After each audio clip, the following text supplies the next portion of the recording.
प्रेमप्री school कक्षा 7 की छात्रा मुंशी प्रेमचंद्र जी के जन्म दिवस के अवसर पर एक कहानी लेकर प्रस्तुत हुई हूँ, जिसका शीर्षक है बूढ़ी काकी। बेचारी एक कोने में बैठी रहती थी, रोती रहती थी। उनकी कोई संतान भी थी जो कि मर चुकी थी और उनके पति भी कई वर्ष पहले स्वस्थ जा गए थे। उनके बुढ़ापे का बस एक ही सहारा था, जो कि उनका इकलौता एक भतीजा था, जिसका नाम था बुद्धिराम। उन्होंने सोचा कि अपनी संपत्ति क्यों ना अपने एकमात्र भतीजे के नाम कर दी जाए। तो उन्होंने आखिर ऐसा ही हुआ, अपनी सारी संपत्ति उन्होंने बुद्धिराम के नाम कर दी। संपत्ति नाम जब हो रही थी तो बुद्धिराम ने बड़े बड़े वादे किए काकी से कि मैं ये करूंगा, मैं वो करूंगा, लेकिन वो सब वादे ही रह गए, ऐसा कुछ ना हुआ। उनकी संपत्ति की मासिक आय थी 100 रुपए, फिर भी उनको एक वक्त का खाना ठीक से नहीं मिल पाता था और बाहर से कोई चीज आने पर अगर उन्हें ना मिलती तो वो गला फाड़ कर रोती थी। उनका रोना फिसकना कोई साधारण रोना नहीं था, वे चीख कर चिल्ला कर रोती थी। रात का समय था, बुद्धिराम के द्वार पर शहनाइयां बज रही थी, मेहमान आए थे, पकवान बन रहे थे, पूड़ियां वगैरह बन रही थी और घर के सभी सदस्य अपने कामों में व्यस्त थे। तो बूढ़ी काकी सोचने लगी कि अब तक खाना क्यों नहीं आया, आज क्यों इतना लेट हो गया खाना। तो उसे पूड़ियों की सुगंध आने लगी, क्योंकि आज उसके जो बुद्धिराम का बेटा था मुखराम, उसका तिलक था। तो ये बात काकी को पता थी, लेकिन उसने ये नहीं सोचा कि खाना अभी तक क्यों नहीं आया। तो वो सोचने लगी खाना अभी तक क्यों नहीं आया। और दिन तो सोचा आज तो पूड़ियाँ भी बन रही हैं, एक समय की रोटी भी नसीब नहीं होती थी, आज पूड़ियाँ कहाँ से आ जाएंगी, वही यही चीज सोचने लगी। उसके दिमाग में पूड़ियाँ लाल लाल पूड़ियाँ होंगी, गरम होंगी, अजवाइन डली होगी, उनमें गरम कचौड़ियाँ होंगी, पकवान बन रहे होंगे, मसालेदार सब्जी की खुशबू आने लगी और उसके दिमाग में वही तस्वीर ना तैरने लगी कि गरम पूड़ियाँ होंगी, कढ़ाई से निकली होंगी, फिर बड़ी थालियों में रखी जा रही होंगी। तो बेचारी अपने आप को रोक ना पाई, उसने रोकने का बहुत प्रयास किया, लेकिन पकवान की खुशबू, पूड़ियों की खुशबू से वो अपने आप को रोक नहीं पाई।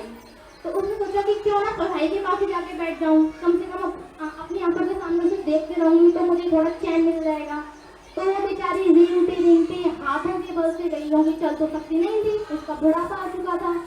जैसे ही वो गई, लेकिन वो भाग्यवश बुद्धिराम की पत्नी जो कि रूपा थी, वो घर के कामों में व्यस्त थी। जैसा ही उसका भंडार में आना हुआ और बूढ़ी का भी बैठना हुआ, तो वह चिल्लाते हुए बोली, उसने कुछ ना सोचा कि पड़ोसी हैं, क्या कहेंगे, लोग क्या कहेंगे, वो आग बबूला हो गई, उसका पारा चढ़ गया। हाथ करके बोली, टोकरी में बैठने में आपत्ति आ रही थी क्या?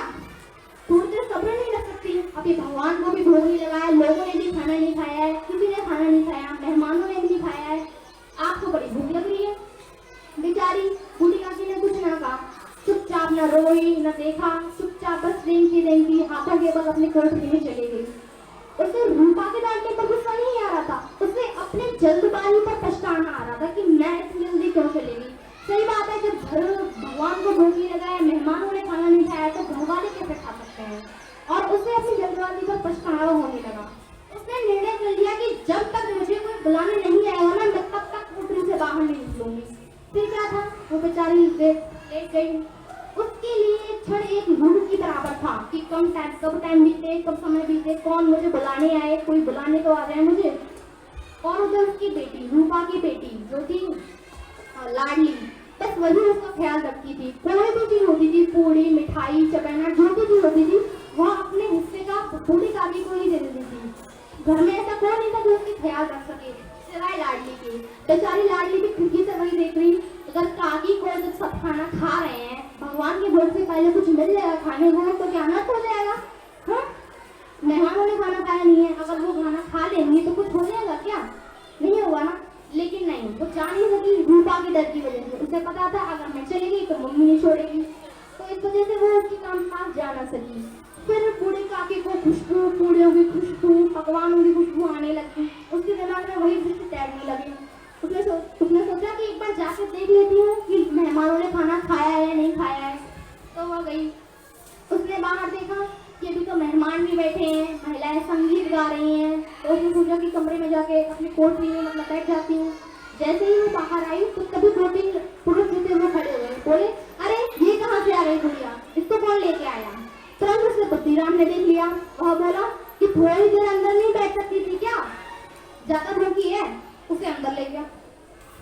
वो बेचारी रोने लगी कि कुछ तो खाने को दे दो, कुछ तो खाने को दे दो। फिर क्या था, मेहमानों ने खाना खाया, सबने खाना खाया, सभी मेहमान अपने घर चले गए, सब लोग सो गए। लेकिन बूढ़ी काकी को किसी की याद नहीं रही। मतलब किसी को उनकी याद नहीं है कि काकी ने खाना खाया है या नहीं खाया है। वह बेचारी 2 बार आ चुकी है, लेकिन कोई फर्क ही नहीं पड़ा लोगों पर, घर वालों को कोई फर्क ही नहीं पड़ा, सिवाय लाडली की होगी वही उसका ध्यान रखती थी। मैंने बताया ना, कोई भी खाने की चीज होती थी तो अपना हिस्सा वो बूढ़ी काकी को दे देती थी। रात के 11 बज रहे थे, काकी लेटी थी, सब लोग सो गए और लाडली भी रूपा के साथ सो रही थी, जो उसकी मम्मी थी, लाडली की मम्मी रूपा। तो वो 11 बज रहे थे तो उसने सोचा कि क्यों ना सब लोग सो रहे हैं तो यही अच्छा मौका है कि अपने हिस्से की पूड़ियाँ क्यों ना काकी को दे दें। काकी ने कुछ खाया भी नहीं है। तो उसने सोचा कि अभी अम्मा को सो जाने दो, मम्मी को सो जाने दो, फिर जाऊंगी। तो चली गई काकी के पास। वो सोच रही थी, ले जाते सोच रही थी पूड़ियाँ कि अगर मैं काकी को दूंगी पूड़ियाँ तो बहुत खुश होगी वो। ले गई काकी के पास। उसने बोला काकी उठो, खाना लेकर आई हूँ। काकी उठ गई। उसने पहचान लिया कि ये तो मेरी लाडली की आवाज़ है। उसे अपने पास बैठाया और वो 5 मिनट में सारी पूड़ियाँ खा गई। कौन? बूढ़ी काकी। क्योंकि उसे भूख लग रही थी। जब हमें भूख लगे और कुछ खाने को ना मिले, अचानक खाना आ जाए हमने, तो कुछ भी हो फटाफट से फिनिश कर देते हैं। सेम ऐसे ही उसने किया, सारा खाना 1 मिनट में 5 मिनट में मतलब फिनिश कर दिया, उसने खत्म कर दिया। तो पूछने लगी और खाना रखा है क्या, तुम्हारी मम्मी ने दिया था? तो लाडली बोलती नहीं अम्मा, ये तो मेरे हिस्से की पूड़ियाँ थी, जो बची थी वो मैं आपके लिए लेके आई हूँ। उसके दिमाग में आने लगा जैसे बारिश पड़ती है, जैसे गर्मी पड़ रही है, बारिश पड़ती है और थोड़ी सी बारिश पड़ जाए तो क्या गर्मी पैदा हो जाती है ना हमारे वातावरण में।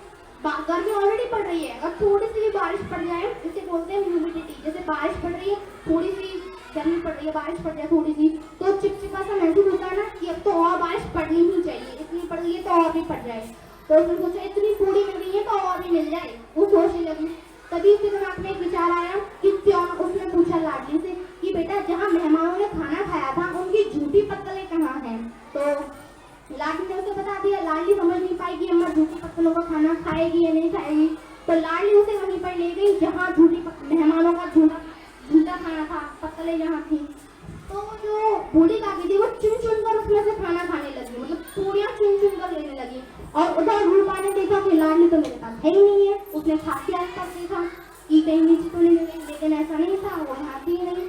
फिर वो काकी की कोठरी नहीं थी।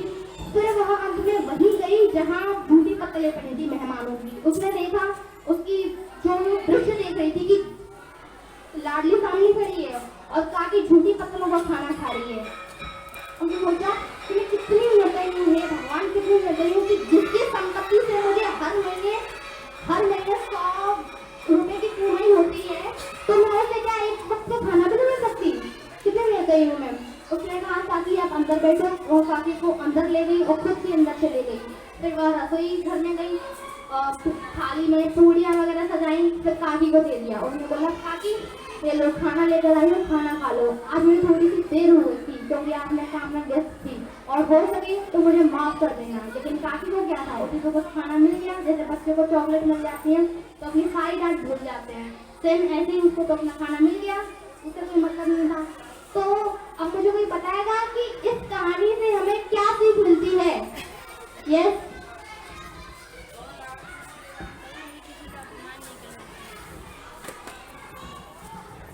हमें बड़ों का आदर करना चाहिए और कभी भी उनका अपमान नहीं करना चाहिए। हमें यह सीख मिलती है।